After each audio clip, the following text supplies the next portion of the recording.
তারপর আমি বলছি আপনাদের মহিলাদেরকে গিয়ে আজকে মেসেজটা দিয়ে দিবেন।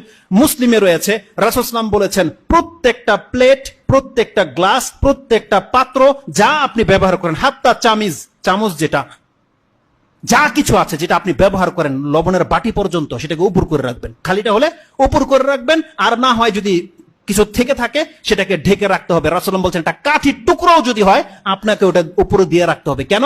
রাসূলুল্লাহ বলছেন প্রত্যেক বছরে একবার আকাশ থেকে বালা মুসিবত নাজিল হয়। যদি কোনো পাত্র খোলা থাকে সেই পাত্রতে সেই ভাইরাস পড়ে যায় আর মানুষ আক্রান্ত হতে পারে। এই হাদিসটা মুসলিমে রয়ে গেছে। এজন্য তাদেরকে বলবেন সন্ধ্যা হলে ঘরের দরজাগুলোকে লাগিয়ে নিতে এবং হাত ধোয়া ছাড়া যেন কোনো কিছু স্পর্শ না করে। বাচ্চাদেরকে প্র্যাকটিসিং করাতে বলেন, আর প্রত্যেকটা খাদ্যের পাত্র সেটাকে ঢেকে রাখতে বলবেন। আপনাকে যদি একটা গ্লাস পানিও কেউ এনে দেয় সেটাকে বলবেন যে ঢেকে নিয়ে আসতে। এটা রাসূল সাল্লাল্লাহু আলাইহি সুন্নাহ এবং বলেছে এ থেকে আপনি ইফেক্টেড থেকে বেঁচে যেতে পারবেন। রাসূল সাল্লাল্লাহু আলাইহি ওয়াসাল্লাম বলছেন তুমি যখন ওযু করবে তুমি বেশি করে পানি টেনে খুব জোরে নাক ঝাড়ো।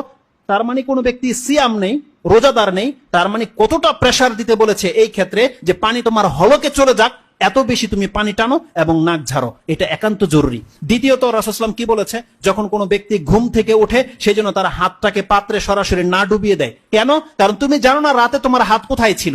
তার মানে আমাদেরকে কি না জানানো হয়েছে আপনি বলেন। এইভাবে বহু কিছু দিক নির্দেশনা রয়েছে। যেহেতু সময় চলে গেছে, কিন্তু আমার খুব একান্ত ইচ্ছা ছিল